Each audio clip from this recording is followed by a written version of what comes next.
welcome everybody to the December 10th, 2025 meeting of the Zoning Board of Appeals in Chatham. Please note, this meeting is being recorded and will be available shortly hereafter for scheduled on-demand viewing on any smartphone or tablet device. If anyone else recording the meeting, including those using AI note-taking apps, please notify the chair. Is anyone? Pursuant to Governor Healey's March 28, 2025 signing of Chapter 2 of the Act of 2025, extending certain COVID measures adopted during the state of emergency, suspending certain provisions of the open meeting law until June 30, 2027, this meeting of the Chatham Zoning Board of Appeals is being conducted in person and via remote participation. Every effort will be made to ensure the public can adequately access the proceedings as provided for in the order. Reminder, persons who would like to listen to this meeting in progress may do so by calling the following number, 508-945-4410, conference ID 577-871-310#, or join the meeting through the appropriate link on the posted agenda. This is a live broadcast and simulcast on Chatham TV, but despite our best efforts, we may not be able to provide real-time access. We'll post a record of this meeting on the town's website as soon as possible. In accordance with town policy, the public can speak to any issue, hearing, or business item on the agenda during the meeting when recognized by the chair. And that would only be for the meeting house portion of this, because that's a public hearing still. First, we do a roll call vote of all board members. Then we ask if anybody on the phone can make sure that they identify themselves properly. As to Main Street, the board will continue our deliberation. No public comment will be allowed. Meeting House Road, we'll hear the notice read by our staff. Penrose will present a portion of the appeal or application today. I will summarize all letters that we receive. Anyone wishing to comment may speak for up to 3 minutes. Those present in the room will be recognized first, followed by anyone online. The applicant can then rebut all written and oral comments. We'll ask questions, continue the application to a date certain, and all votes are taken by roll call. At the end of the meeting, we close via verbal confirmation and note the time of adjournment. Okay, with that, Sarah? Roll call. Roll call vote, yes. David H. Veach, I approve of this meeting format. Ed Acton, I approve. David S. Nixon, I approve. All C. Simple, I approve. Lee Hovey, I approve. Stephen D. DeBoer, and I approve. Virginia Fenwick, I approve. And Randy Potash, I approve as well. So as mentioned, the first thing we're going to do here is continue our deliberation on Main Street. No public comment. And the reason why we're doing that is because we had an issue, a legal issue with number 48, which is on page 14 of 17. I know members have, say again? And 16. Oh, and number 16 to a degree. Let's see. So I guess we'll start with number 16. Let's go in order. Welcome, Attorney Talaman. Welcome, thank you. Yeah, thank you. So how about if we talk about 16 quickly, to the extent we need to? So I think, and maybe Sarah could put it up on the screen. I think 16 was a minor Yes. tweak. So, and there was a couple others, and thank you to Paul for finding a couple of things there. So I think the comment from Paul is that, look, there are no real restrictions. If they have to adhere to restrictions later, then they'll have to adhere to restrictions. Right now, we just want them to get the well in the ground here. So I think what the effort there was just to simplify it. I know that Penrose had suggested, like, let us go without some restrictions early on, and then we'll comply later, but it doesn't appear to even be necessary to go that route. So nor is there a local bylaw as to a private irrigation system. There would be a barrier to connection to the municipal water system for irrigation, but that's not what's happening here because we're having them get a well permit in the normal course. So I thought it was a good common sense suggestion by Paul. Okay, so I'm just gonna read that what we're gonna vote on would say, an irrigation system and accompanying well shall be installed, and irrigation of the project plantings, what am I missing here? Excuse me? Well, permit obtained. in There the- should be a period after plantings. Okay, plantings, okay. Well permit, oh, a well A permit. well permit. Okay, I see. The red threw me off, because usually the red is out, but the red is in as to the letter A here. So, a well permit obtained in the normal course. Shall be obtained in the Okay, normal that's in red course. too. All right. A well permit shall be obtained in the normal course. So, everybody's clear? Very good. Very good, very good. All right, and now we're just gonna go straight to number 48, if I'm not mistaken? Or is there anything else? I think there was a couple other just little typos that, again, Paul found, but none of them were particularly substantive. I changed an and to an and/or, and there was maybe a couple, he mentioned a couple of other just pure typos, but nothing substantive. All right, so number 48, could you just explain that to everybody? Yeah, this was a little bit of a lift here. So if you'll recall, on 48, and 48, the original version of 48 was something that we put in every single comprehensive permit, and I've been putting in every single comprehensive permit for 25 years, that some restrictions on transfer. Under the 40B rules and regulations, there's a minimum requirement that transfers have to go to, there has to be a notice to the board. But it otherwise says that transfers are generally not considered major project changes such that you would have to hold a new hearing. But there's nothing about those regulations that say that we can't approve of or require that a transfer be approved. And in fact, it's important that we have the right to approve transfers because especially in a rental project like this that has complex affordable housing requirements, because not just any developer can handle it. If there was going to be a transfer, then we would want to know that we have the ability to assess whether or not someone has the requisite experience and qualifications to manage an affordable housing project. So that was the basis of our condition, which I stand by as being a legitimate condition. It's been approved by Mass Housing and EOHLC and other regulatory entities for years.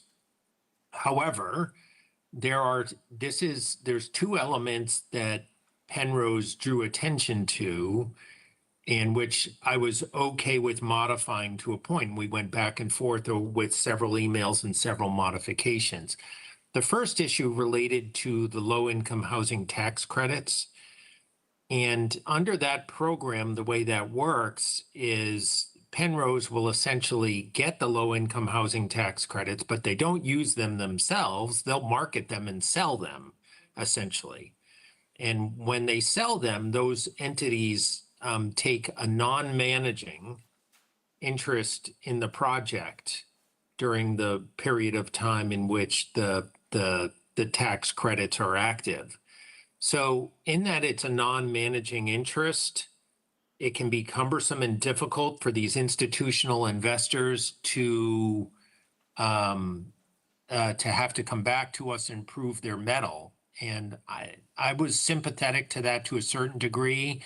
And because they're non-managing interest and the managing interest would still be with Penrose, then I was okay with exempting them, those kinds of transfers, from the requirement that the board have to approve it.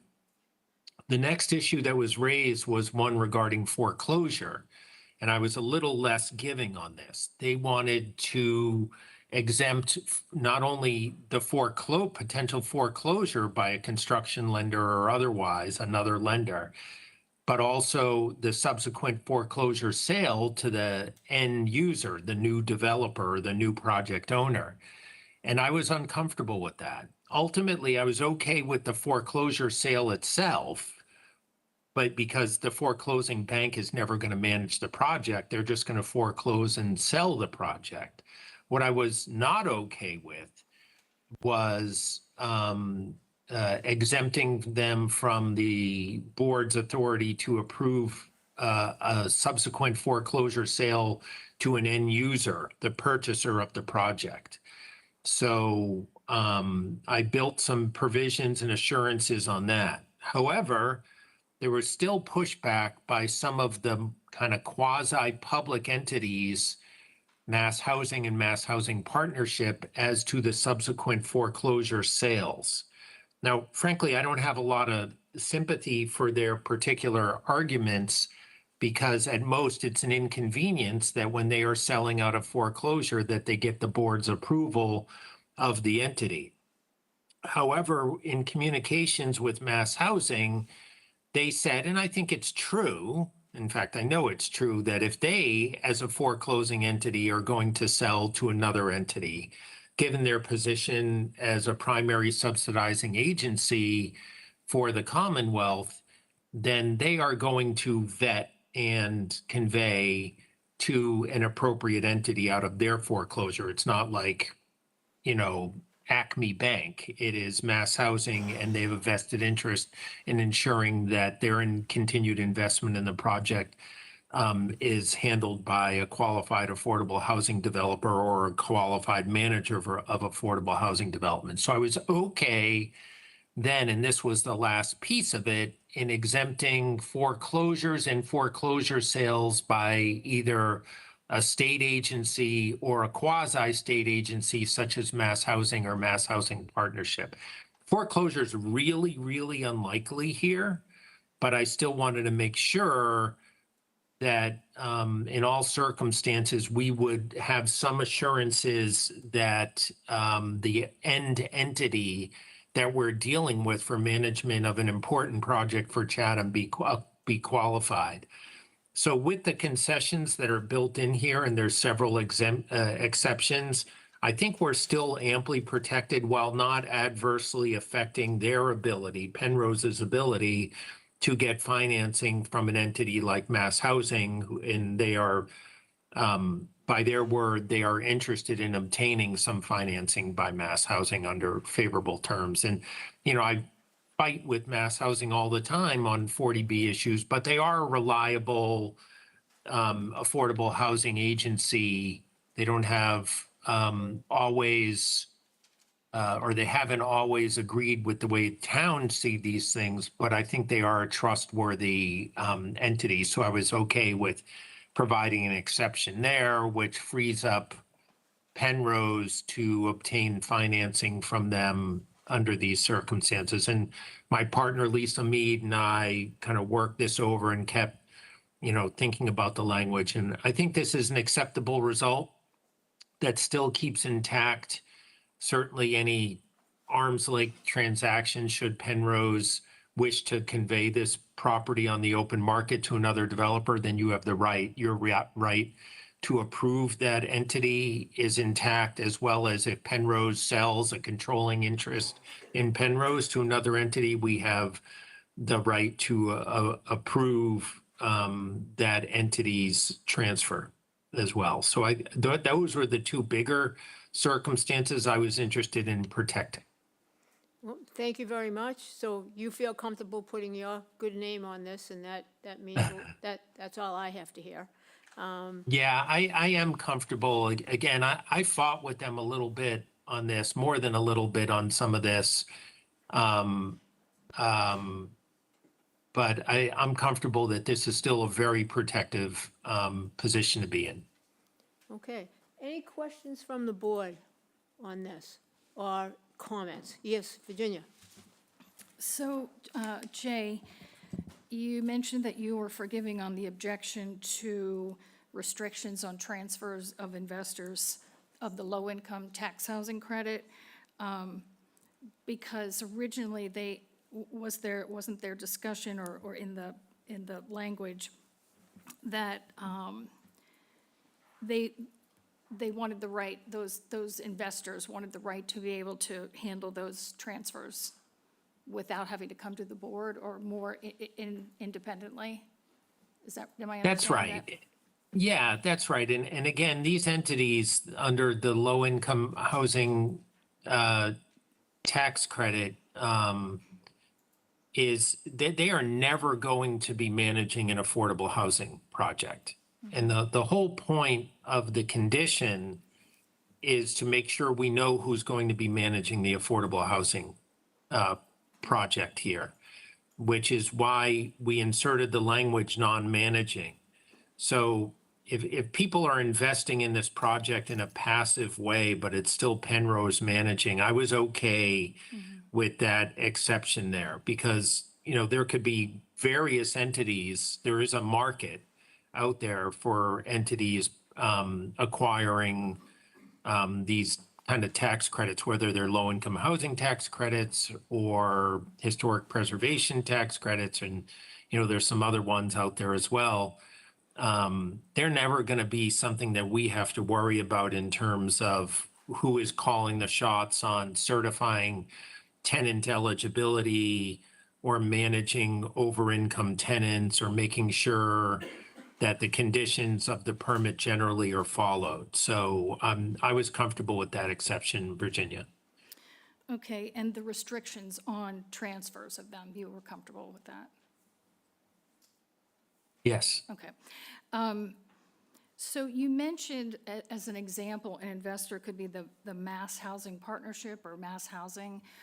Is the investor limited to institutions, or could they be accredited investors? That could be investors. So I don't know the answer to that, and as to whether or not my experience with the low-income housing tax credit is that it is generally institutional investors or corporations that are doing it and not individuals. But I don't know. I'm not an expert in the program per se.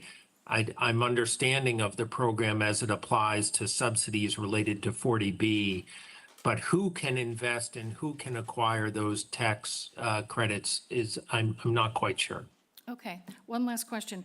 Would it be an ask to, or be okay to ask for a list of the investors? Would that be something we would want to have or need to have, or not necessarily? I mean, it's such a regulated environment in any way that I'm not sure that we'd get much benefit, and those investors could change constantly on it, or it could be different investors within a pool of investors that are doing it. I'm not saying that I'm not curious or that we shouldn't be curious as to who might be the ones investing in it, but as in terms of what we're concerned as a zoning board of appeals in a town as to this project, I'm not sure that there's much of a local concern that we need to be concerned about, such that we need to be kept abreast of what's going on there.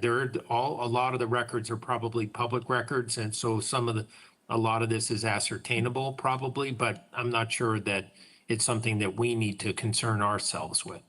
Okay, thank you. That's all I had. And just to follow up on that, but if the public wanted to know who these investors were, there would be an avenue for that. They would basically have to figure it Yeah, out.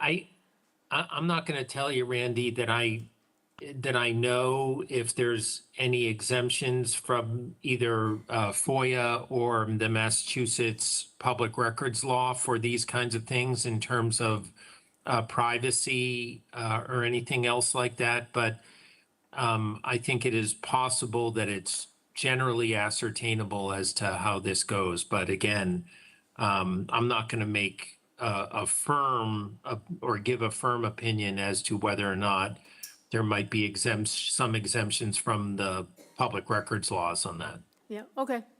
All right, well, with that, anybody else have anything? Well, we should probably just vote. You probably don't need me to read this. Everybody has it in front of them. I mucked up the last reading, so, basically, you want to just vote? Yep, all right, very good. Paul? I'll move to approve the issuance of the comprehensive permit on the terms and conditions set forth in the decisions and conditions as amended through today. Okay, Paul? David seconds and votes yes. David? I vote no. Paul? All votes yes. Virginia? Ginny votes no. And Randy votes yes, so this is official now, as to Main Street, as far as we're concerned. Okay, now we're gonna move on to Meeting House. And this is a public hearing, so we're gonna start off with the reading of the advertisement. Application number 25-077, Penrose LLC, 15 Milk Street, 16th floor, Boston, Mass. 02109. The property is owned by the Town of Chatham, located at 0 Meeting House Road, also shown on the Town of Chatham's Assessor's Map 4E, Block 11A, Lot AB. The applicants are requesting the grant of a comprehensive permit under Mass General Law, Chapter 40B, Sections 20 through 23, and 760 CMR 56, for the construction of 42 dwelling units in 8 structures. The applicants are requesting the grant of various waivers from regulations promulgated by the Chatham zoning bylaw and other local regulations. The property contains 3.57 acres in the R60 zoning district. This was continued from August 14th, September 4th, October 16th, and November 13th, 2025. Welcome, Attorney Singer. Good afternoon. For the record, Andrew Singer, attorney in Dennisport, here on behalf of the applicant. And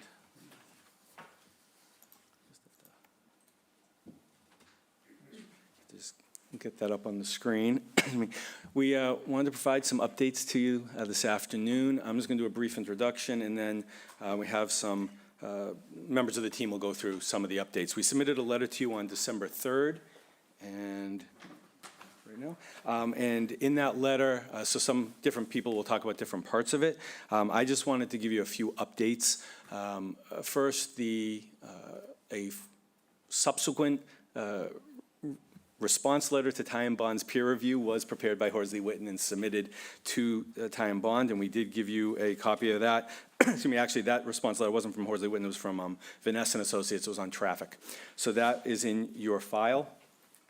Also, at the first meeting with you, the DPW had submitted a letter to you raising some questions.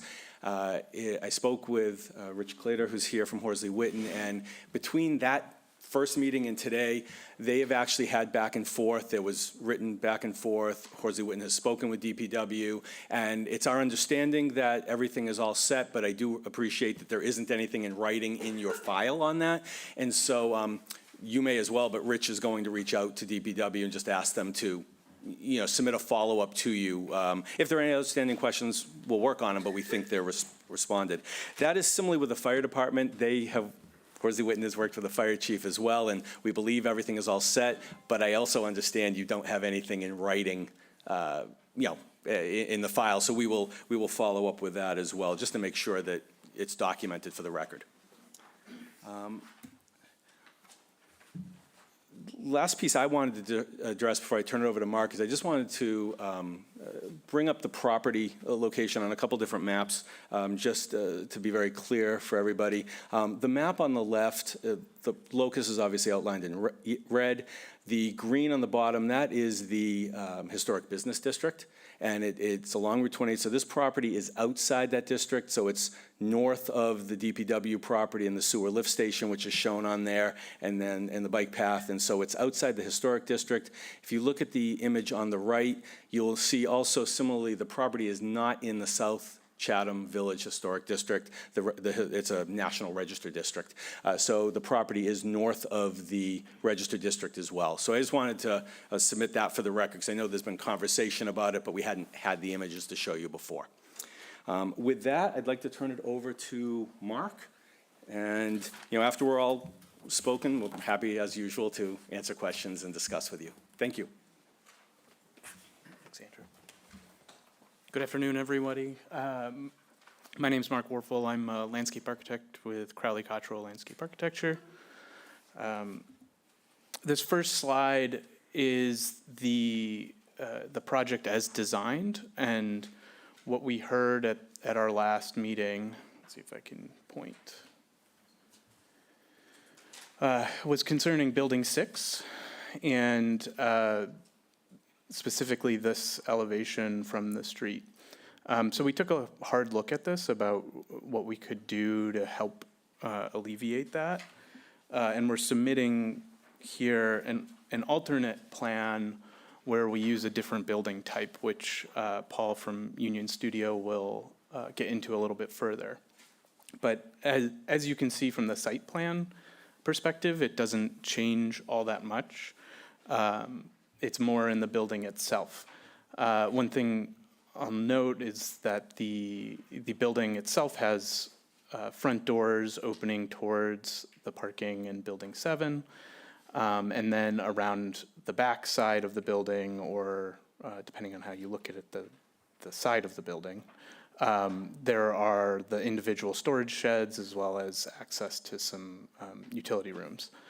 Go to the next slide here. So after taking a look at this, we were able to reduce the height waiver for this building by 4 feet. So I'm going to turn it over to Paul to get into that a little bit more. Thank you. Thanks, Mark. Hello, Paul Atman, architect, Union Studio Architecture and Community Design, for the record. As Mark indicated, this building type B is one that we've employed elsewhere on the site. It also has 6 homes, just like the type C building that was previously proposed. The type C building, as you recall, has 2.5 stories on one end of the structure and is 4 feet taller than the type B. So what that does is it reduces the overall building height by 4 feet, reduces the waiver by 4 feet from 6'3" to 2'3" in this instance. And what you can see is that this facade is further up the hill than it was before in the Building C footprint, because the Building C is a little longer. Next will be the floor plans. We just modified the type B to accommodate the site condition with the storage units for each apartment on the back side. And looking at the elevations, this is the type B elevation. This here is the side that would be facing downhill toward Meeting House Road. And I know that there was concerns about the height of the windows of the second floor relative to the grade as it slopes away on the side right here down toward Meeting House Road. What I think we weren't clear about previously was that these 3 windows are small windows high up. They're not the larger windows that are closer to the floor. There's a living area here that will provide a furnishable wall for that living room. This here is a window at a kitchen counter, and this window is in the bathroom. So the sills are much higher up. They're 36 inches high versus 18 to 24 on the larger windows. All the windows will also have fall protection limiters. There's a code requirement determining the height of a sill from the grade, in which windows can open only 4 inches, whether it's a double hung 4 inches or cranked out with a casement to prevent children from falling. So in comparison of the type B, this is the alternate side elevation, which I just described. This here is the current side elevation of the type C type, and you can see how much more wall area on this gable would have been facing Meeting House Road. And the, oops, I think I just inadvertently pressed the button. And then you can see that the ridge line is about 4 feet less from Building C. So I think we think it's a significant and positive change. This here just takes a look at the two front elevations in comparison. Type B proposed up at the top, and then the original front elevation down below. And I'd like to now pass it on to Rich, which will talk about some site designs. Thank you, members of the board. Rich Clater, principal engineer with Horsley Witten Group based in Sandwich. I'm going to touch on just clear up some housekeeping measures. Andrew mentioned a little about this. I'm sorry.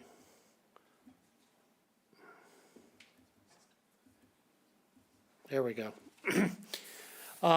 So first off, just a couple of things with the peer reviews and the fire chief, for example. This image shows our fire turning movements.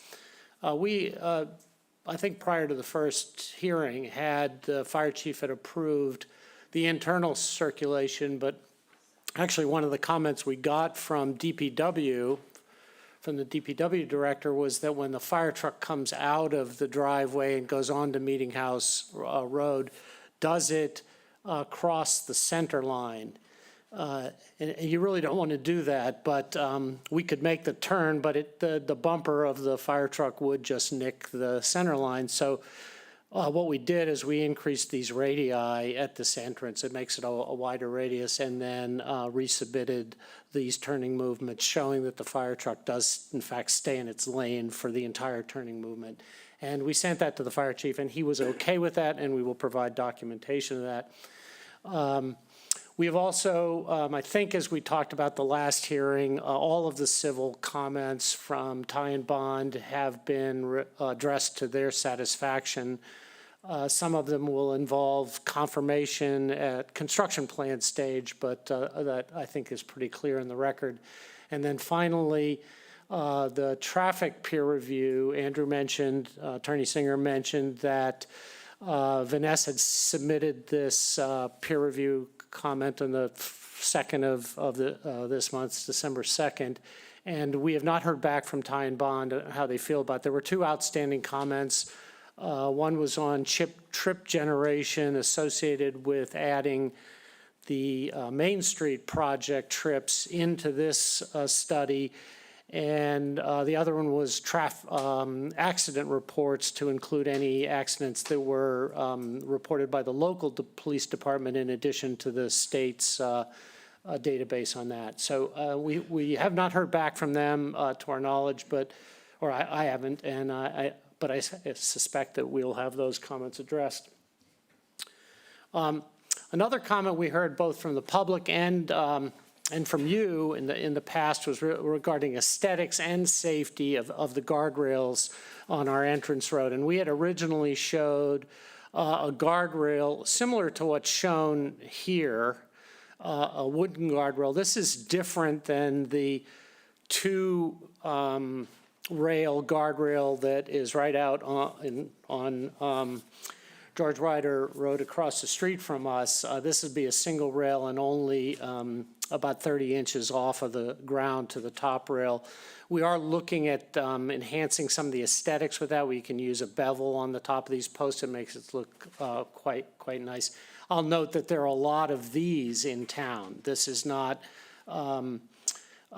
unique. In fact, I think there's some right across the street from or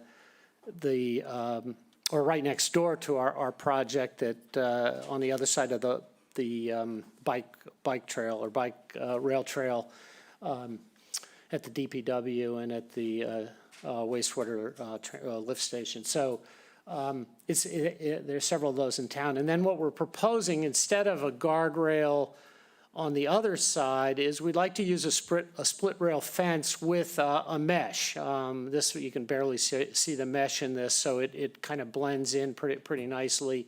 You typically would use a black vinyl mesh product, coated mesh in that, and that would help with any safety issues of sort of tumbling. Now, what's not shown on this plan is the actual grading, but there is grading that goes down the hill there. We don't believe you need a guardrail. In fact, we don't You don't need a guardrail with the additional safety area and the fact that we have a sidewalk there, so we feel pretty good about that. So that's the proposal to address both aesthetics and some safety issues. There was also some discussion about a sidewalk connecting the project to 28 ultimately, or at least to the rail trail. And we just want to point out, I think everybody's aware of this, but there are significant constraints to doing that along the side of Meeting House Road. And this photograph from Google Earth or Street View provides a pretty good illustration of that. The three key issues are the slope. It's a very steep slope. Steep is 2-to-1, 2 horizontal, 1 vertical. Going down into the ravine. You can see the utility poles along the way and the wires overhead. And then there's a series of safety bollards, or what amounts to a bit of a guardrail, old school guardrail along Meeting House there. So in order to make a sidewalk work here, you would have to put in typically a barrier between a road like this and a sidewalk would have either a strip or a curb. You would have a 4 or 5 foot, probably 5 foot walk, and then you would have to relocate utility poles and then a significant amount of grading and tree removal. So a lot of impacts, and that would affect the view into the property as well. So we just don't really think it's feasible. I mean, it's not infeasible completely, but it's not practicable to put a sidewalk along our side of the property on the way to the rail trail. And then the last topic that we talked about and questions were raised was about how the abutting properties to the north would access their driveways. Right now, they use a shared driveway off the road. In this, you can see the clearing along in here, and there are 2 points, one to the north and one to the south. The plan is to provide a driveway for each abutting property, and we've done a grading plan and a driveway. These would be 12-foot wide wide driveways. We've provided turnaround at the request of the Hicks property, so they can come in and back in and either park there or visitors could park there and turn around, similar to what they do now. And then on the Baker property, we're extending this right along the edge of the property line with turnarounds and adequate parking, and then a significant screening between this new driveway location and the grading and earth moving, actually including a little retaining wall along the edge there, and then the buildings themselves. These slopes are all set at a 3-to-1 slope, which would be the same as proposed on the driveway to the project. These locations work from an engineering perspective, site distance-wise, but would be subject to town approval. We need a curb cut and approval from the DPW and the town in general, and then the abutters ultimately have to agree that this is the approach that they would like to see. So that was it from our perspective in our presentation, and I'll turn it back to Lisa. All right, let me go back to.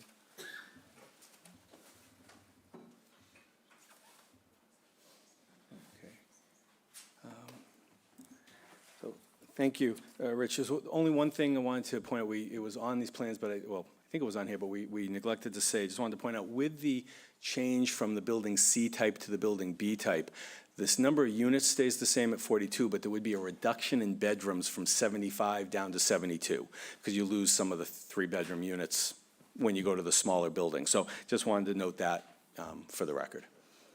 And, oh, there it is, thank you. So the detail of that is on the right-hand side of this sheet. That is our updates and presentations. Happy to answer questions. Thank you. Okay, thank you so much. At this point, I think what I usually do is read the letters, and today we don't have a lot of letters. We have 1, 2, 3. I don't have to read those, right? We don't need to read Yeah. title bond, but that one, yes. That one, yes. Okay, so like 4 letters. Easy. All right, first letter is from Lou Heeb, received on 12/8/2025. By an undemocratic and possibly rigged autocratic process, the Chatham citizens of South Chatham will suffer the egregiously deleterious consequences of this atrociously ill-conceived housing project on Meeting House Road. We greatly appreciate the ZBA board members who have courageously called out the many flaws in these processes and the boards and some of the individuals responsible. There are more than enough problems with this project to fill a book, including overcrowding, density, public safety, and aesthetic impact on the entrance to South Chatham that will permanently negatively transform the character of South Chatham. We understand that the ZBA is in an untenable position, hemmed by these processes and individuals. That makes it difficult to know what to ask from the ZBA. Perhaps asking you to do what in the future you will feel most proud of doing. Lou Heap. Next, we have a short note also from Lisa Roy, received on November 13th, 2025.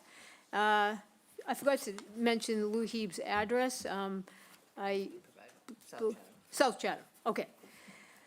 My name is Lisa Roy, and my husband and I are Chatham summer residents, property owners at 38 Shattuck Place. I am aware of the long-standing and ongoing issues regarding the availability of affordable housing options in Chatham. We are strongly in favor of finding workable solutions to this shortage and specifically urge the ZBA to vote yes, without conditions, on the 2 pending initiatives. Having served on the city council in my community, I realize that these decisions are difficult and require careful consideration. However, we are hopeful you will keep the overall goals and missions in mind as you deliberate.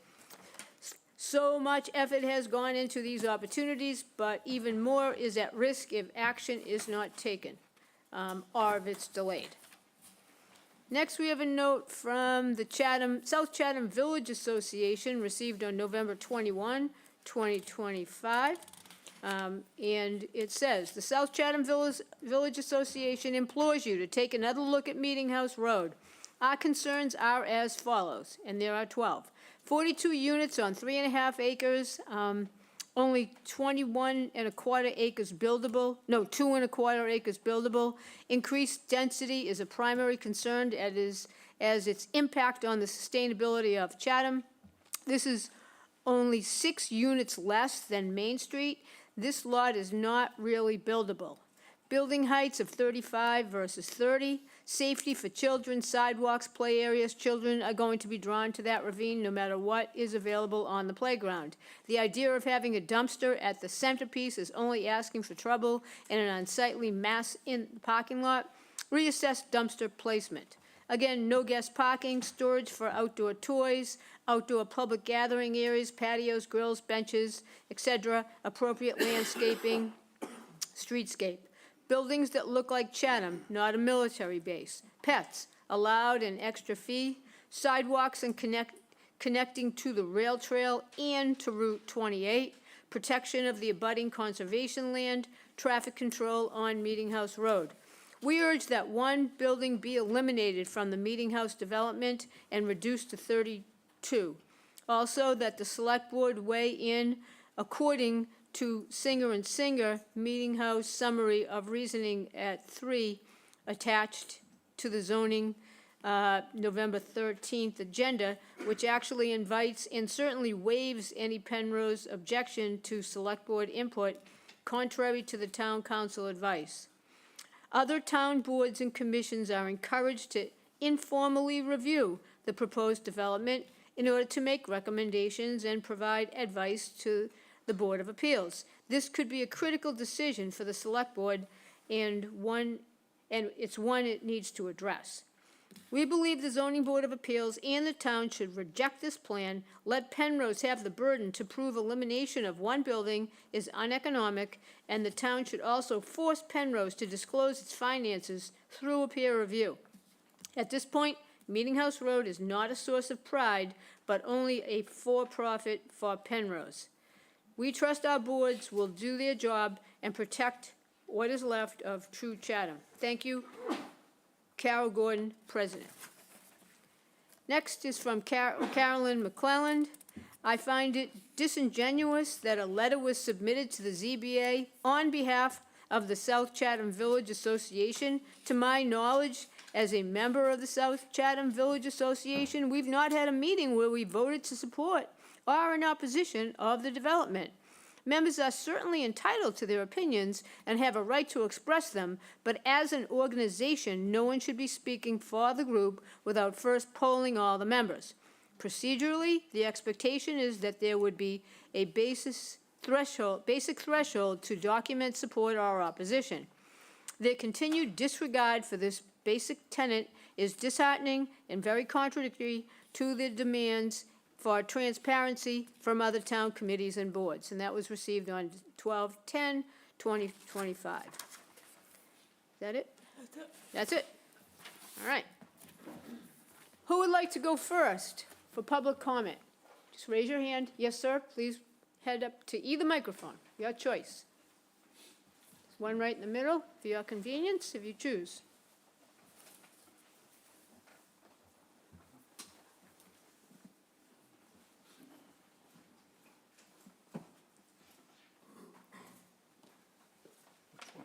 Welcome. Just state your name and David McElroy. I live on Tanglewood Drive in South Chatham, which is right up the road from the proposed development. There's no question about the need for additional affordable housing in Chatham, and this property was acquired with the stipulation that it is to be used for that purpose. And it certainly is a challenging piece of property upon which to build.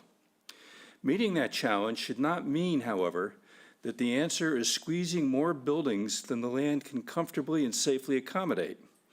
Overcrowding, steep ravines, and no attention being paid to pedestrian safety are just a few of the reasons that this project needs to be reimagined.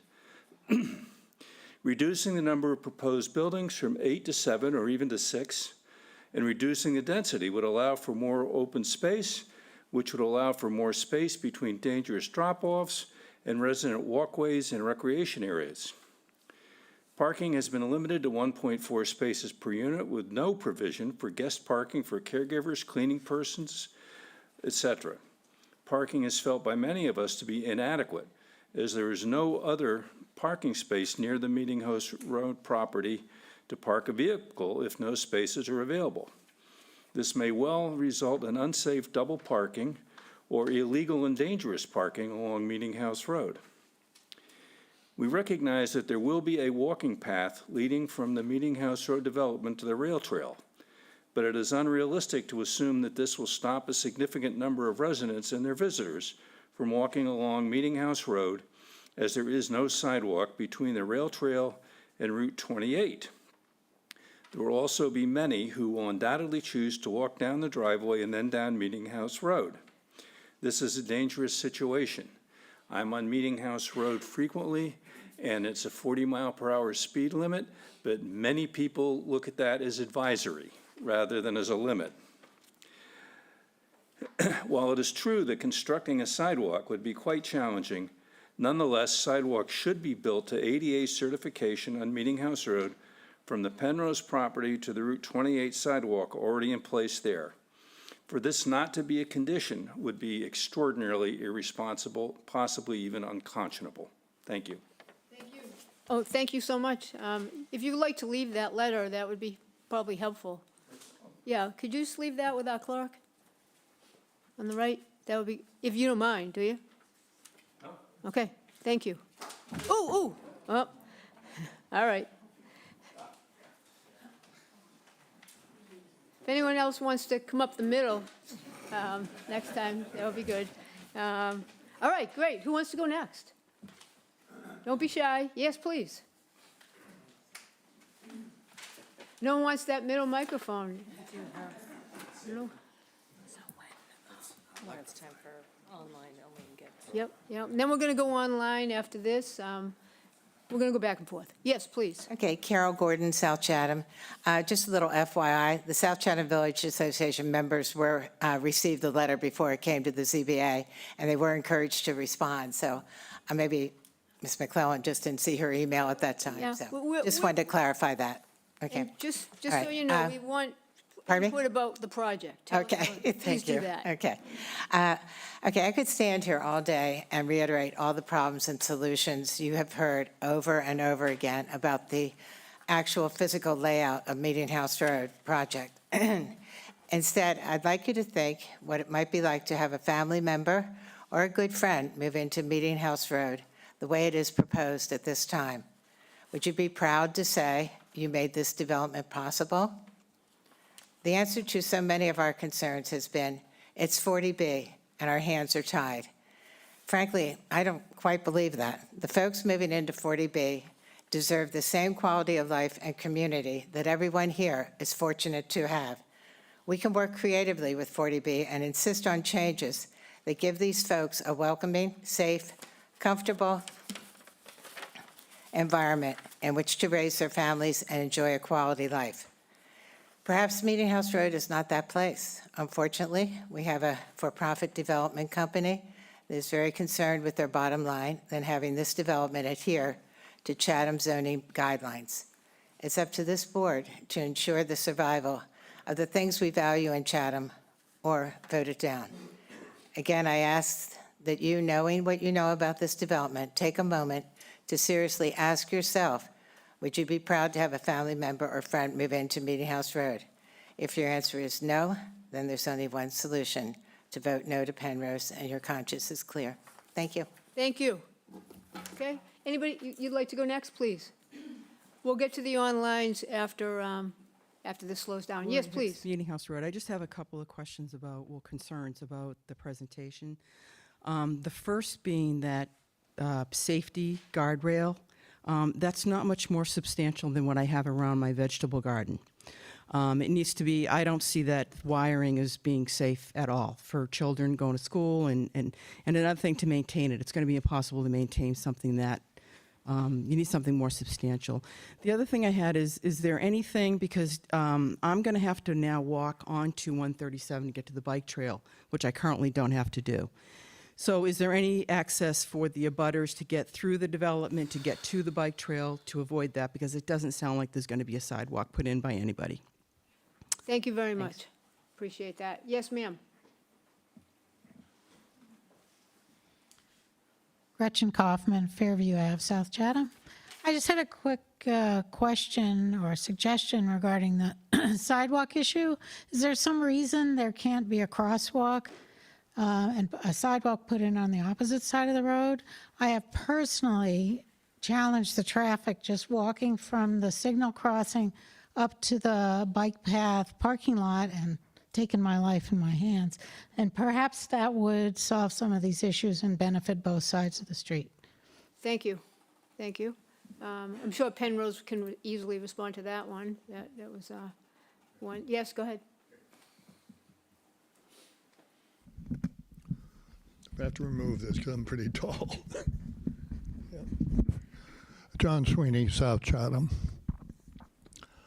I'd like to step back a minute and make some comments on the whole procedure by which this project was pushed forward.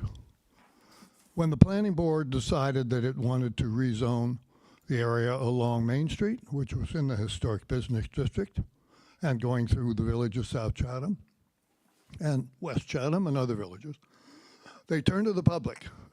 They had public meetings. They had meetings with the individual village associations. They got comments. And frankly, out of that came a process that was recommended by people who were in the audience, who had experience with zoning and planning. And they came up with an overlay procedure in order to have separate types of zoning in critical areas. This process was just the opposite. It was done in closed doors. There was no communication before the request for proposals was put out. The instructions for this was that it be maximum density on this property, which was donated generously by the Archdiocese of the Catholic Church. It was an opportunity to come up with something that the community would have collectively supported and felt comfortable with. But unfortunately, the boards in town were not, other than the Affordable Housing Trust, were not consulted. The public was not consulted. There were not meetings to gain a consensus. So when you come up with something and you jam it down their throats, they choke. I think we should learn by what happened in this process. Thank you. Thank you, sir. Anybody else in the audience want to go next? Yes, ma'am, please. Welcome. Hannah Smith, North Road, Chatham.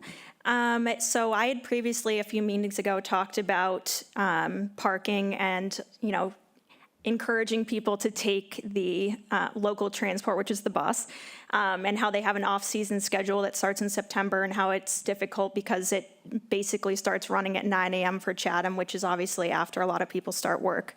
And since then, I've been talking to some people that have brought up more comments about the parking issue.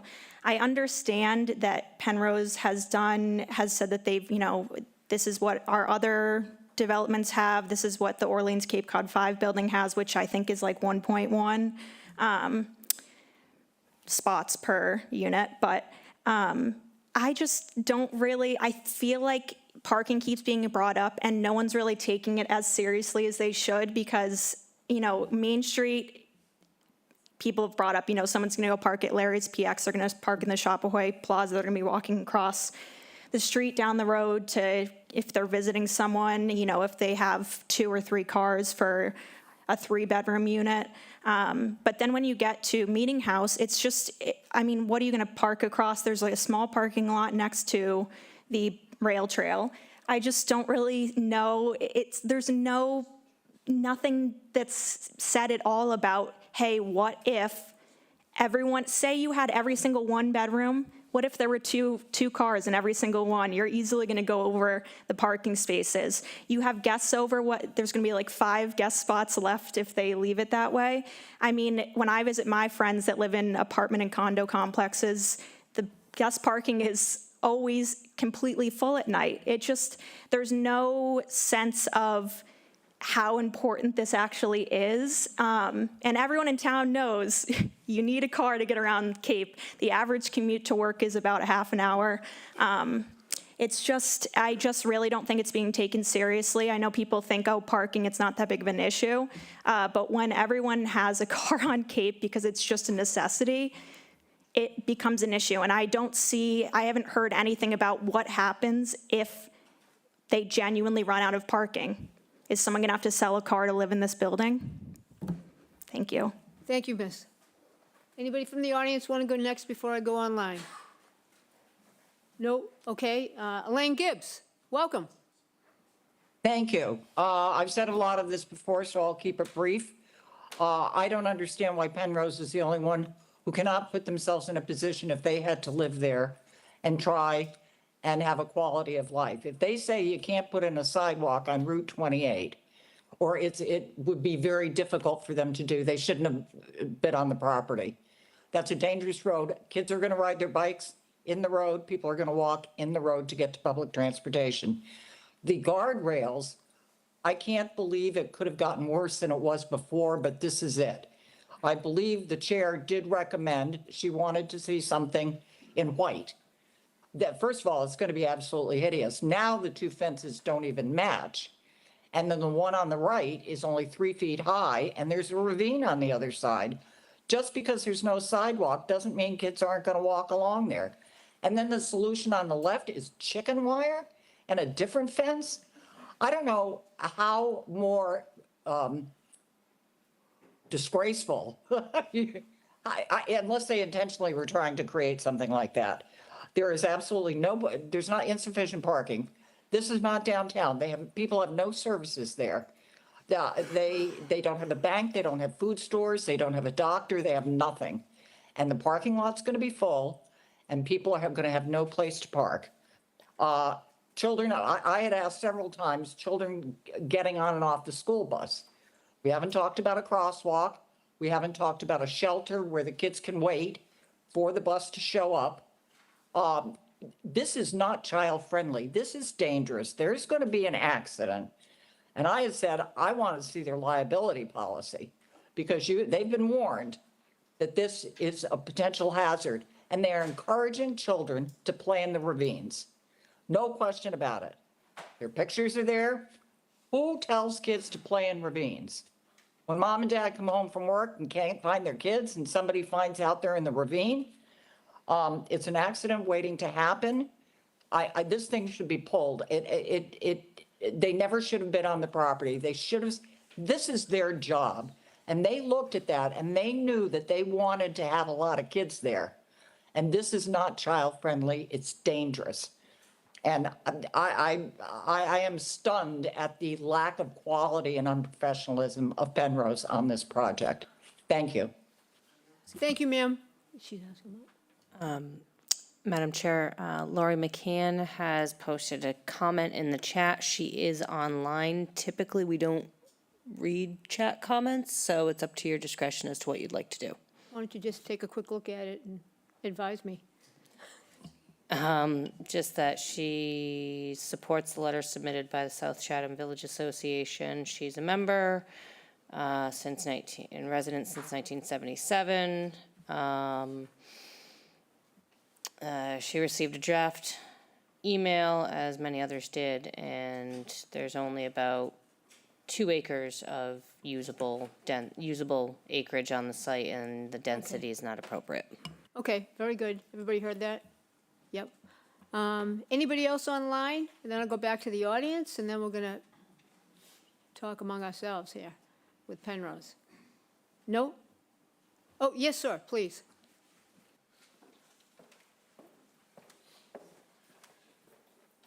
For the record, Brian Phillips, 374 Orleans Road. I guess one of my questions has been brought up is, who are the investors? Because I do remember a select board meeting, Chatham Select Board meeting, that where former select board member Mike Schell, and he was on the Affordable Housing Trust too, asked for investors at a board meeting. And my other question is, who is liable for the issues to our drinking water infrastructure? Because I know the Zoning Board of Appeals is going to have to sign off. I saw in one of the conditions that there is enough drinking water. And I just, kind of where I got to these numbers, where Buckley property being, could be up to 16,000 gallons a day, and the meeting house could be up to, 14,000 gallons a day. That's a lot of water. And where I get that number is, 2 showers a day, flushing the toilet 5 times, a load of laundry, running the dishwasher, brushing your teeth, cooking, washing your hands, and that could be, 100 gallons a day per person. So, and then the split rail fence with the mesh, to me, is just a microcosm that Penrose has no idea what's right for the Chatham community. It's very important that for animals to be able to migrate across the street, especially in wooded areas. So, you got turkeys, foxes, coyotes, rabbits, goes on and on. So then they won't be able to get through if there's, a mesh fence over the split rail. To me, it's just the death of the middle class in Chatham. And this project is just gonna promote, the haves and the have-nots. And I guess, mark my words, it's just a matter of time before, these private investors figure out a way to foreclose, and these will be luxury apartments that were snuck in under the false pretenses of affordable housing, which is very discouraging, because then where are the people that need housing going to live then? Can't afford that.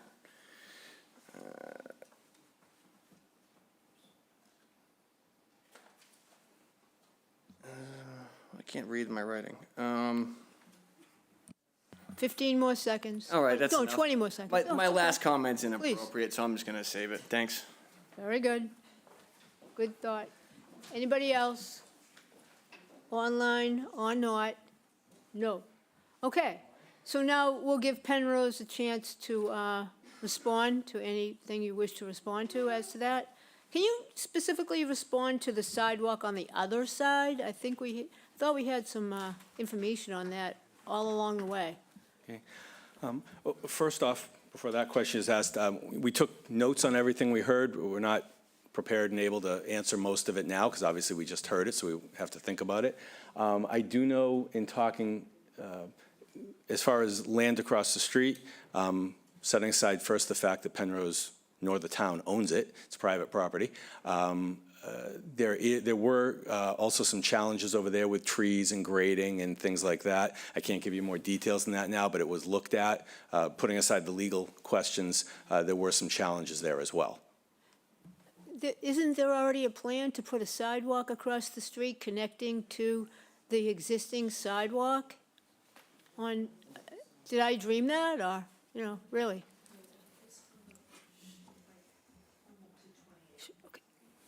Yeah, please, Gloria, go ahead up and, please, thank you. Hi, I'm Gloria McPherson, Housing and Sustainability Director.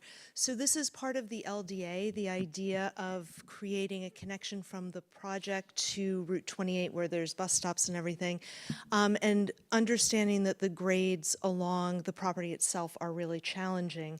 The concept was to use the crosswalk that is already existing where the bike path crosses, and then it's actually across the street town-owned land from that point all the way to 28. So it would be really easy for the town to give permission to the developer to build a sidewalk on town land. And indeed, that could be a condition, couldn't it? I think it's planned to be done, so yeah, that would be an Right. appropriate condition. Yeah. I think it's right in the LDA. I believe so too, and I think that's just good information, not trying to say in any way, shape, or form that would be adequate. I'm just saying it exists as part of the plan. Go ahead. Rich Claytor, again for the record. So I just brought this back up because it sort of shows the Lady of Grace Church, Catholic Church across the street, and the connection we're just talking about from the, well, I think I can use this. From the rail trail, I think what we're talking about is connecting a sidewalk from here to here, okay, and then using the crosswalk there. That does not address the crosswalk from the driveway to the rail trail.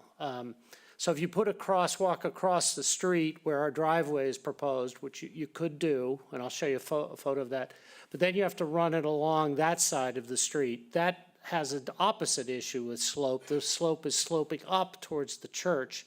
There are 2 or 3 trees in there. It's not as steep, but I do not believe, I haven't done a study, but I do not believe you can put the sidewalk in the public right-of-way without an easement from the church. So that's the private property you would have to do.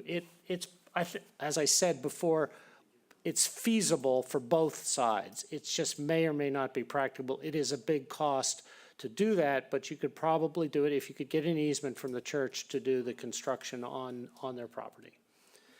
And that, you can I don't know, you can't really see it here, but there's not a lot of distance between the layout on Meeting House Road and where you'd have to put a sidewalk to make that all work. And on the church side, there are a couple nice trees. It's not as dense. Clearly, the vegetation, it's much more open than it is on the west side of the street. Okay. So, all right, so let's go to our board and do comments and questions and sort of like try to design a punch list for the January 15 meeting, things that you would like to see, whether or not Penrose wants to provide it or not, what would you like to see? So who wants to go first? Anybody? Ed? Yeah, great. With the change to building number 6, could we see a streetscape rendering of what the project will look like from Meeting House Road? My concern is, especially with the change, now that you've taken the storage units off of that end and there's just the 3 windows up at top, it's rather stark looking. And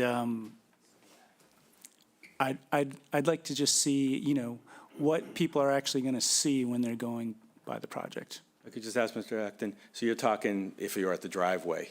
I mean, this, I'm not sure you'll see anything because of vegetation, we can ask, but you're talking about from here though, correct? Yes. Okay. Well, the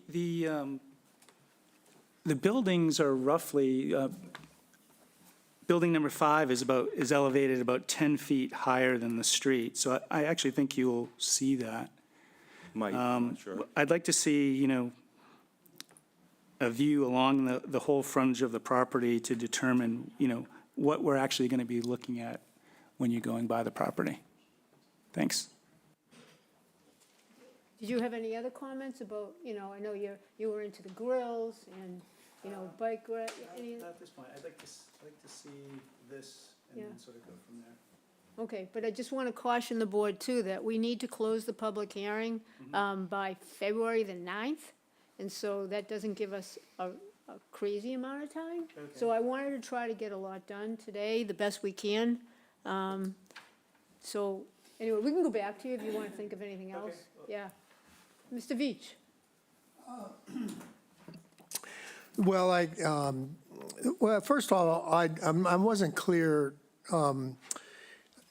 I had noticed I think it's maybe November 19th, correspondence from Tigey and Bond in this process. And so has there been a response from Horsley Witten to that? And I guess specifically what came to me was, at this point anyway, I want to read that, they're talking about the parking, and they had asked for some numbers and ratios, and were given that information.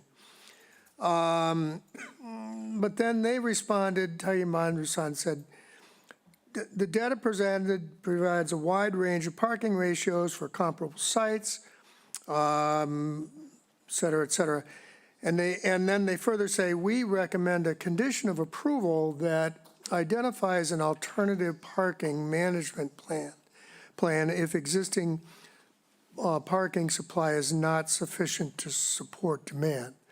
So I'm not sure if Horsley Witten has responded to that part or not. That caught my eye, because it might be something we might be considering, given some of the concerns that have been expressed. Yeah. We can respond to that. Yeah, please. Sure. So we did not put a written response into that comment, but that comment was, said they recommended adding a condition to to any approval or action by the board, that if the parking was deemed inadequate, I'm paraphrasing now because I don't have it in front of me, but if the parking was deemed inadequate, then Penrose would apply or employ a management plan to deal with that. It was a pretty vague comment to recommend as a condition. I'm not exactly sure how you would respond to that. There are options, in a case like that. You could look for off-site parking if need be. You could contact the church across the street. They certainly have plenty of parking, and many times you could certainly employ parking management on-site, number of spaces per unit and whatnot. But that would be if needed. And I think that's now, again, I'm not the traffic engineer on this, but the plan was to accept the condition, or recommended condition, if there is a problem. I mean, Penrose knows this topic pretty well. They've been doing this for a long, long time. They know how many parking spaces their tenants use. And so if they didn't feel comfortable with that, they wouldn't be proposing that. We're the ones that need to feel comfortable. Yeah. We have to put our names on it. Yes, understood.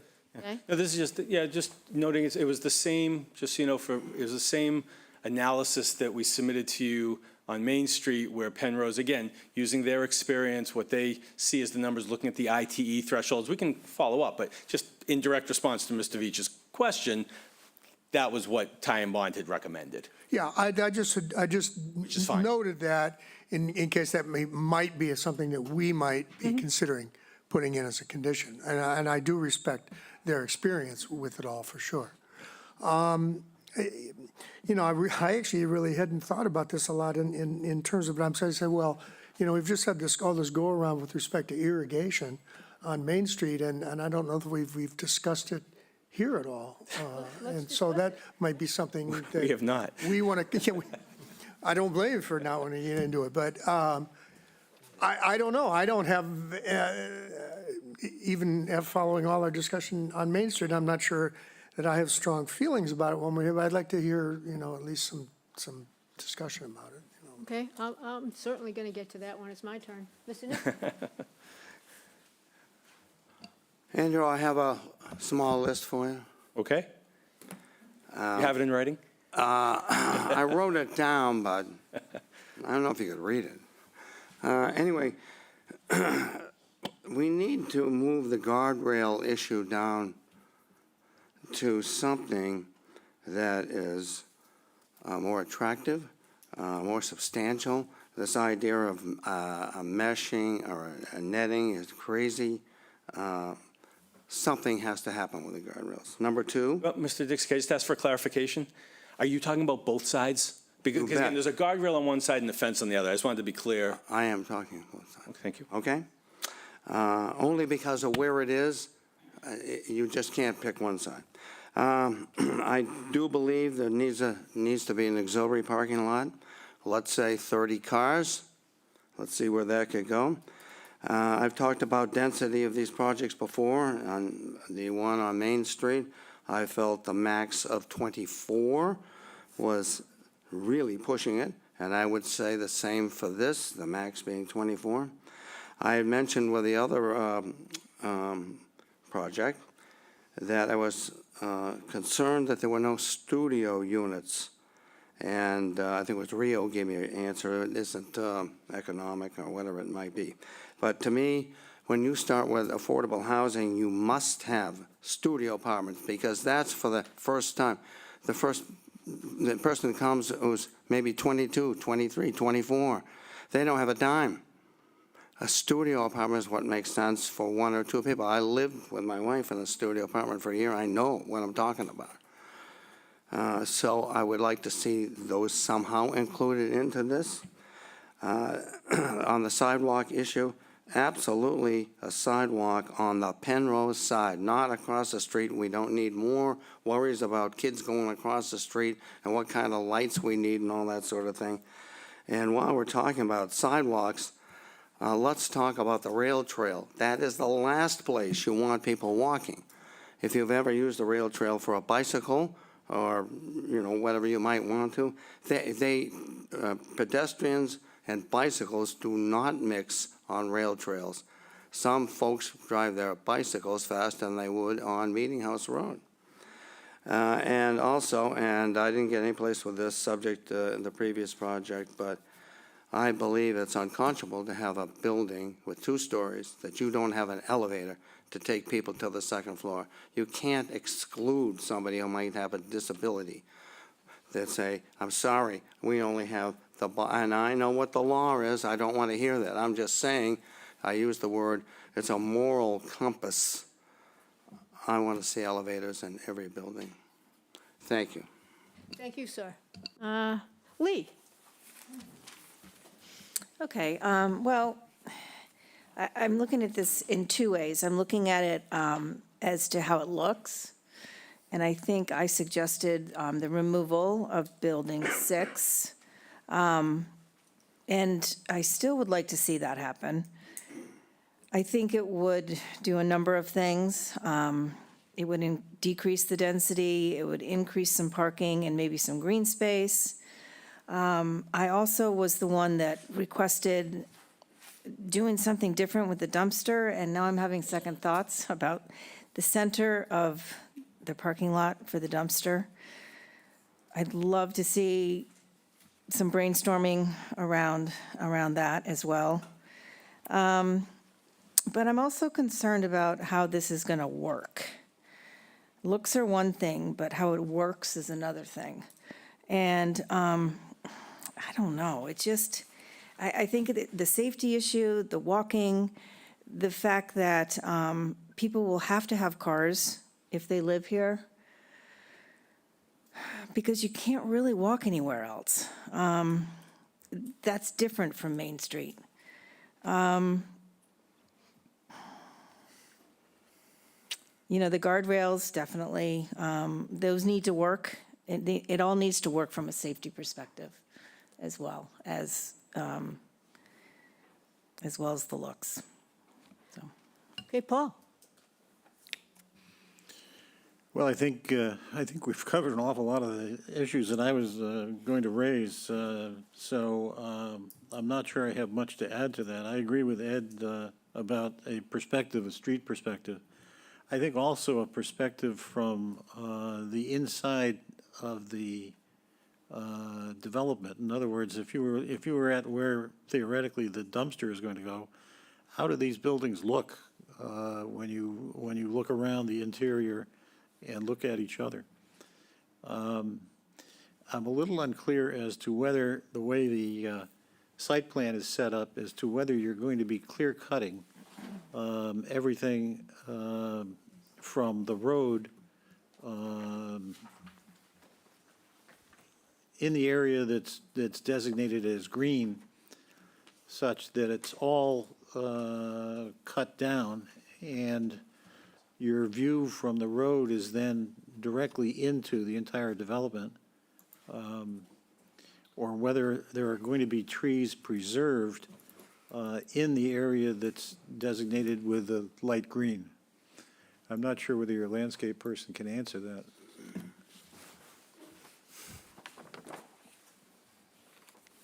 Sure, I'll take a stab at it. So any place designated with the green fill on this plan is an area that's designated to be cleared and replanted.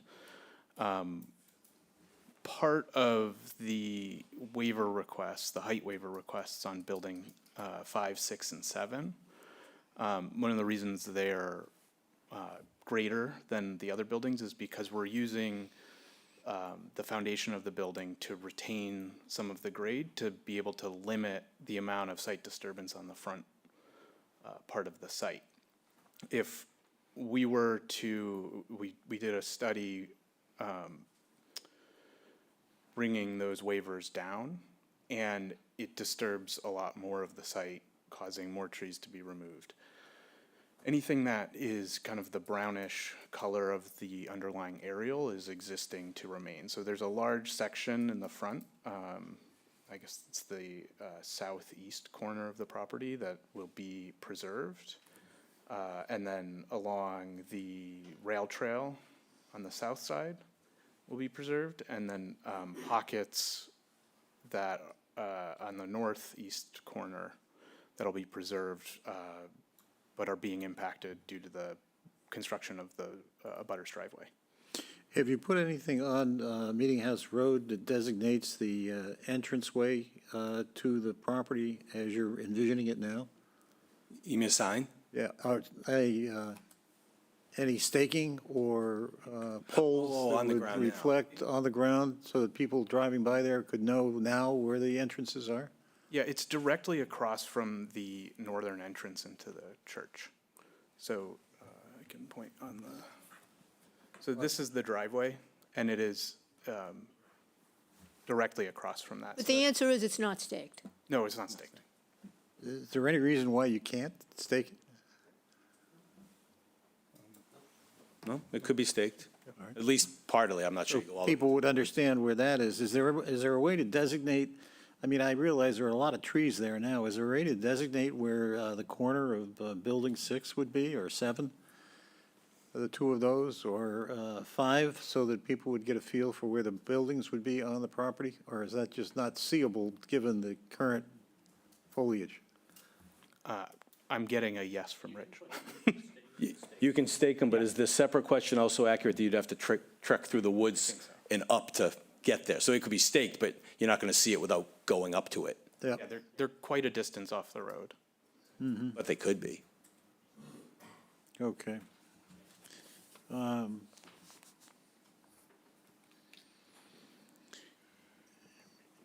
The bus route right now, is there a bus route that goes up 137, or does it only go on 28? I don't think we can answer that question. Well, how are you accommodating people that need to use the bus? Why do you have a bus stop in front if you don't know if there's going to be a bus going? Well, that's for school bus. Okay, very good. Good answer. Okay, so let's go back to my question. If we're talking about people trying to get back and forth from this location to wherever they need to get to for shopping, going up to Stop and Shop or whatever it may be. How are they going to do that?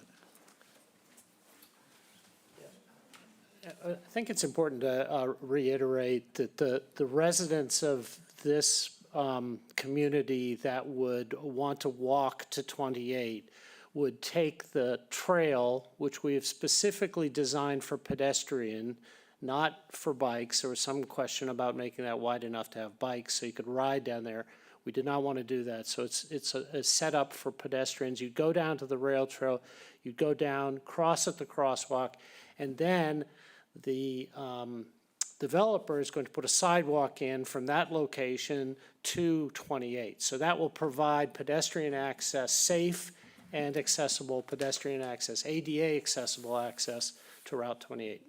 So that would combine using your walkway down to the rail trail and then using the rail trail? Yes, to the existing crosswalk, flashing crosswalk across Meeting House, and then as part of the land development agreement, LDA, a sidewalk would be constructed from there to Route 28 on the opposite side of the street.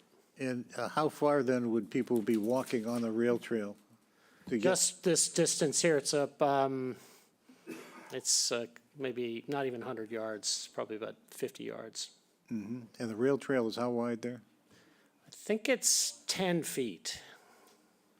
Might be 12, but I think it's 10 feet. It's a typical number. Okay. And am I correct in thinking that one of the peer review comments was that we needed to have alternative parking available if it was necessary? The question that David was asking earlier is, yes, they have that if it turns out that if there's inadequate parking, then the Penrose would have to provide a management plan to accommodate that. But we haven't seen that yet, No. have we? No, we haven't, we're not proposing, because I don't think there's going to be a problem. So the question would be, would you like to see that now? What are you looking for now versus a condition of approval? Peer review was suggesting it as a condition of approval, Yes. if there's an issue in the future. Maybe different than what you're looking at, but that's what they were talking about. Yeah, it seems to me what I'm hearing from the people, from the public and some of the members of the board is that we'd like to know what that is now before we start getting into approving things. Okay. Okay. Well, we'll put together a We're response. we're taking down a lot of information, Yep. so we appreciate it, so we can give you responses. All right, I appreciate that. I think that covers the questions I had. A number of mine were covered by other members already. All right, Steve, and then Ginny, and then me. Well, I had a couple of comments or questions about the fencing or guardrail. I think it's inadequate to have a split rail fence along there. I don't think that's going to prevent a car or something from driving over that in bad weather. At best, if a split rail fence is the only solution, I think the Conservation Commission would like to see a gap at the bottom of that for wildlife to get under the fence or circumnavigate the fence. I think that's one of their requirements sometimes when something like that is done. But I think that you need to have something much more substantial than a split rail fence there anyway, and larger scale. I was going to ask about the driveways for the abutters. The one thing that you mentioned was that there's some sort of a retaining wall along the property line for the abutter there in the property. You can see it on this image, Yes. this image right here. This dark line right here Yes. is a small retaining wall. It's no more than 4 feet. It's 3.5 feet, and it tapers down to about 0. So that's a retaining wall. It's into the topography. It's not like a noise abatement wall. Correct. It's into the. It retains the earth on the project side, and then the wall would be exposed. This would be a block wall, exposed up to 4 feet on the Meeting House side and then on the abutters side. There's also one on this side as well, and another one here. And those are all on the site plan. And they're all basically surface level. They're not above the ground. Correct. Okay. I would like to see something done about a bus shelter. You're saying that that's going to be a school bus stop, but we do sometimes have inclement weather in Chatham. So I think at least that idea, might need a little more work. The crosswalk is a good idea. I don't think I would rely on the bike trail. It's called a bike trail for a reason. It's not called a sidewalk. So I think if you can do something to get a crosswalk over to the church, the church's side of the road maybe, and talk to them about extending a sidewalk down or doing something else that doesn't rely on the bike trail as a sidewalk. I would like to see I think Lee mentioned this, the elimination of Building 6 and maybe the relocation of Building 5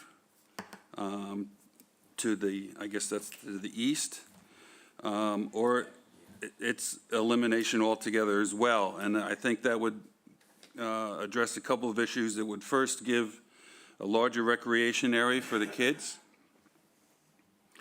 It would give great green space. It would create a public space where there really isn't any now, similar to the Main Street project. It would maybe address some parking issues. And I think it would reduce the density. I think I don't think 2 extra buildings are going to affect Penrose that much. So I think that density can be reduced on the property. That's it. Thank you. Very good. Thank you, Steve. And Ginny. Okay, I have a few. The mass transit we already covered. I had that same question that Paul did. Let me start with density.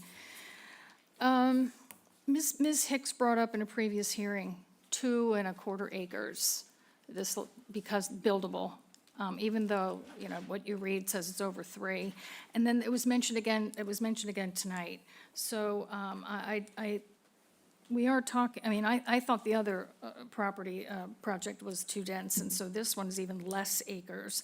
Does the LDA, Mr. Singer, state that it's a maximum of, a minimum of 36 units? Is that what the LDA says?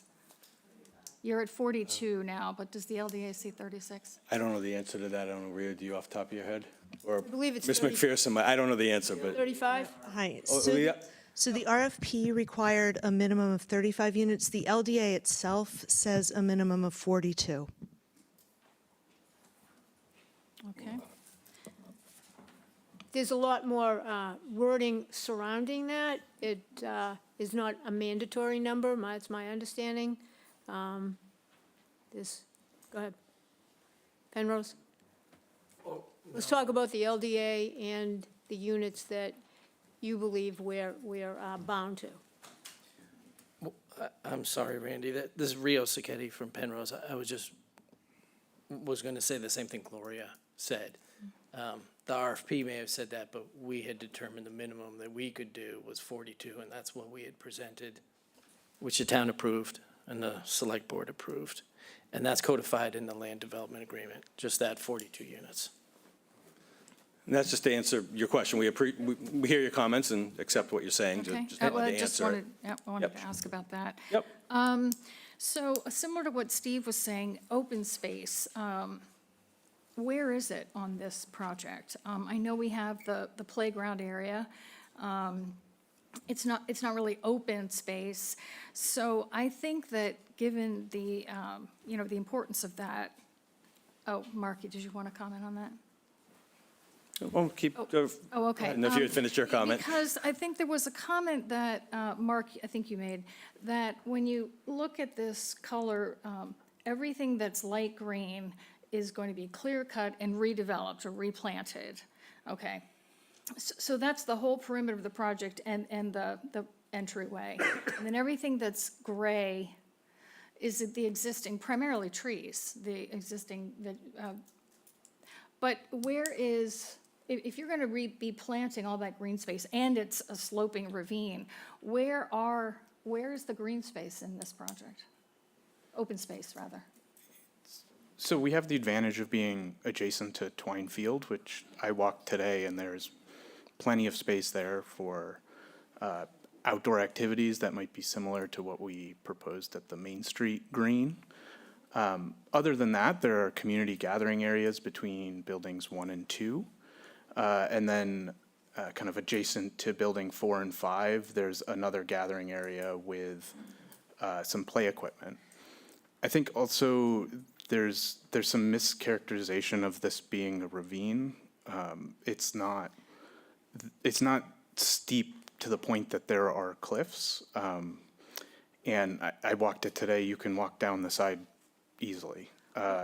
And so we had imagined that there's plenty of room elsewhere on the site for people to play in the woods, as well as use the amenities that we're providing and the amenities that we're connecting to. Okay, thank you. So the reason I said ravine, but I guess sloping would be a better term. I'm looking at like those lines that, I'm looking at the green area on either side of the main entrance. And typically when you see those lines, it signals, some steepness. Is that what you're trying to represent with those lines? That's the way I read it, and that's why I said Yes, that. yeah, it's a graded slope, yes. Okay. All right, so this is a question for Paul, maybe Mr. Singer, you know it, but the length of, so you're proposing to change building 6 from a C to a B, and we see that that brings the height down 4 feet. What about the length of the building? Because part of the comments before with C, the building 6 being a C building, was that it was so long and was kind of hanging over. Is B going to be a similar length?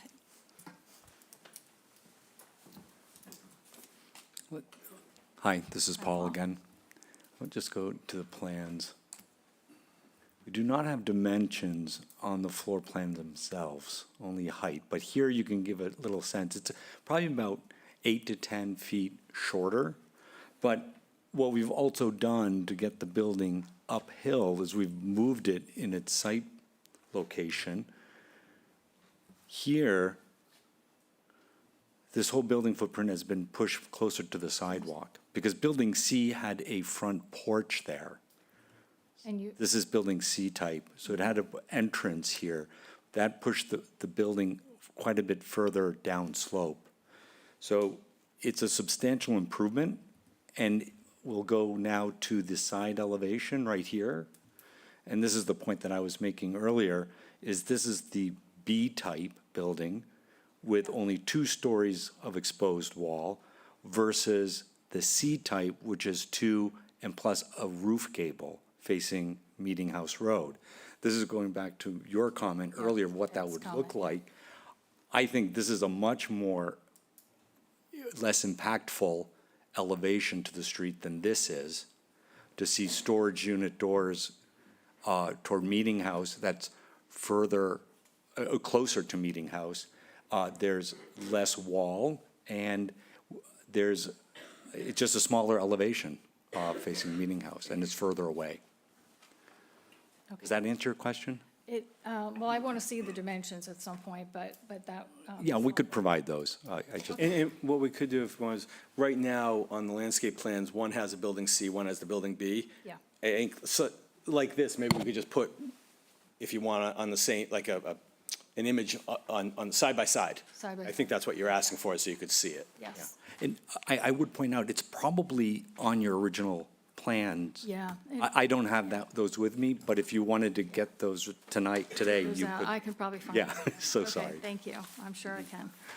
Okay, so I was also hoping that the new, I mean, I appreciate what you're doing in reducing the height 4 feet, of course, but what I agree with Lee and Steve, that I think a better entryway for everyone who lives there and visitors, as well as creating a little more open space, green open space, not playing in the woods and in Twine Field, but at the entryway and as an extension of the playground would be to remove Building 6 entirely and shift Building 5 over,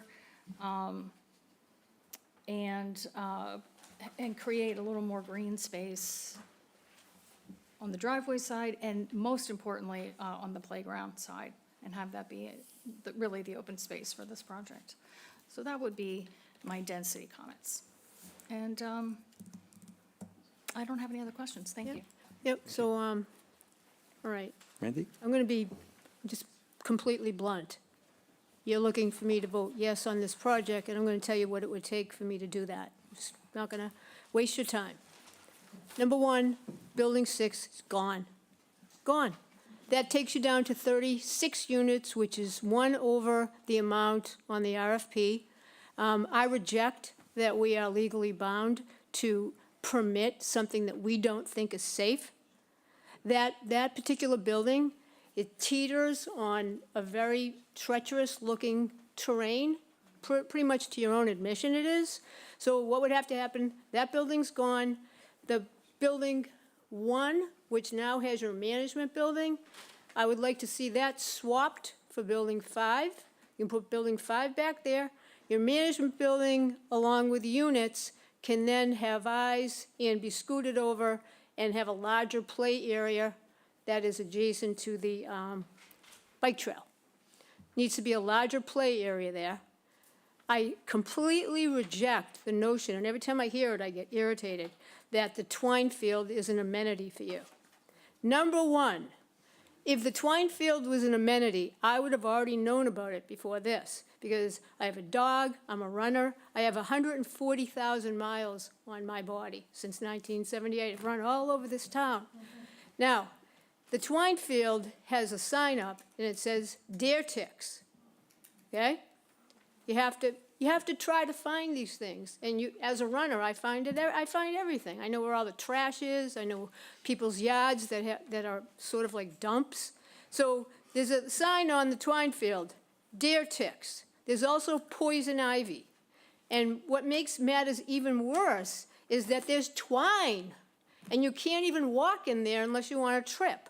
So that's why no one goes there, and that's why I've lived here for 11 years, and I haven't known about that, because it's not friendly. There should actually be a sign up on the back of Penrose's, if, in the event you ever put this here, that stay out of the twine field, because deer ticks are deadly.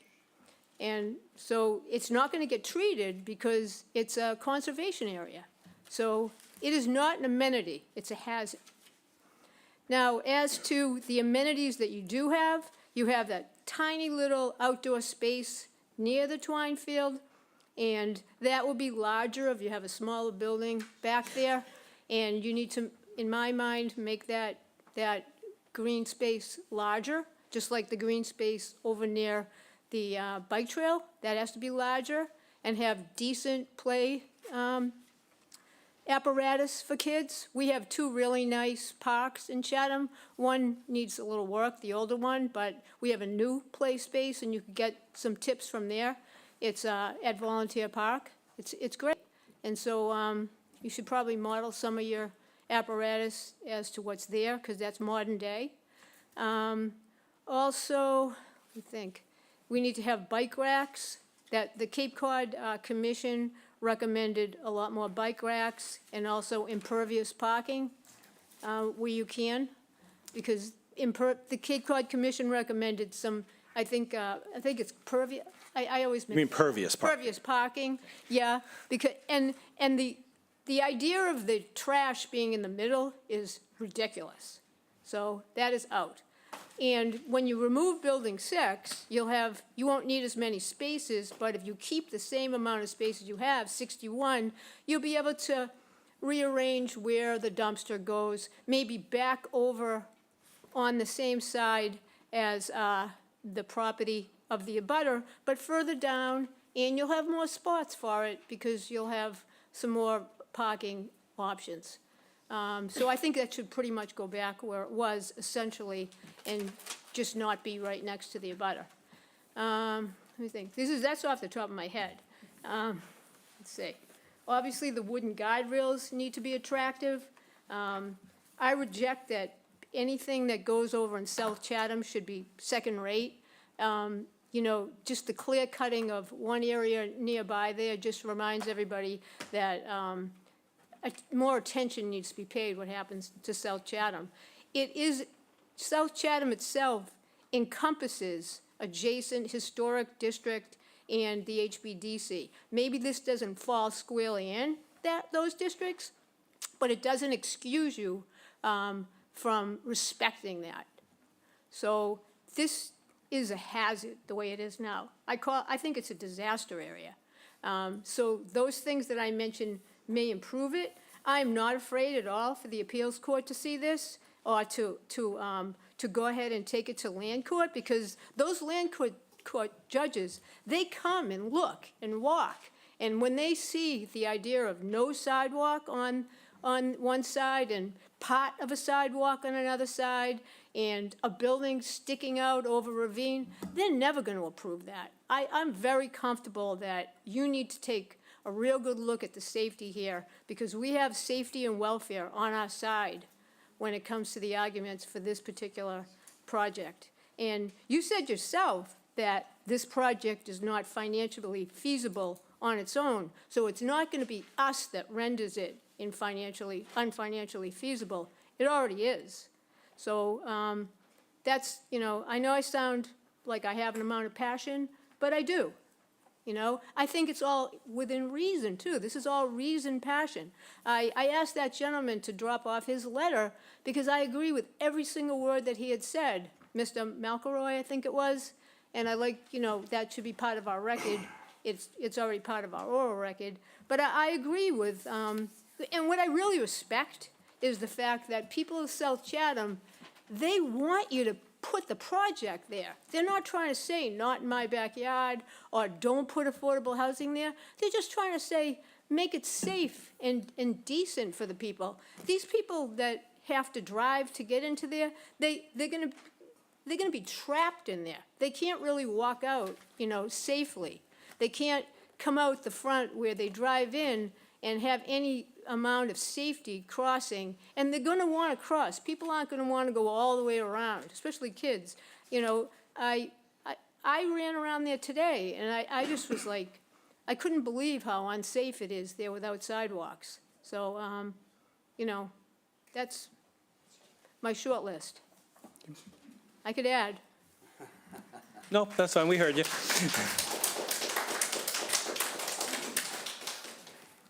All right, so, anybody else? Anybody want to agree with me? Absolutely. All right, so I guess you want to come back January 15th? I think you said that's the next date. Yeah, so we could ask Paul to, for a motion. I'll move to continue this matter to January 15th, 2026. Dave Veach seconds and votes yes. Yes. All votes yes. Ginny votes yes. Randy votes yes. Okay. What? Now we need a motion to adjourn. Move to adjourn. Oh, Yes, please. excuse me. Randy, you have knocked yourself out for us for the last 2 years as our chair. You've done a spectacular job. Thank you. I really mean it. I didn't want, this is Randy's last meeting this year, so I didn't want it to pass without saying a huge thank you to you. Oh, thank you. And, My pleasure. no, This is the best board on the planet. it's been great. You've been super. Thank you. Thank you. All right. Motion to adjourn then? I'll move to adjourn. Dave Veach seconds and votes yes. Ed votes yes. I'll vote yes. All votes yes. I vote yes. Steve votes yes. Ginny votes yes. As do I. We are adjourned. And what time is it? 3:48 PM. Oh, boy. Good evening, Chatham.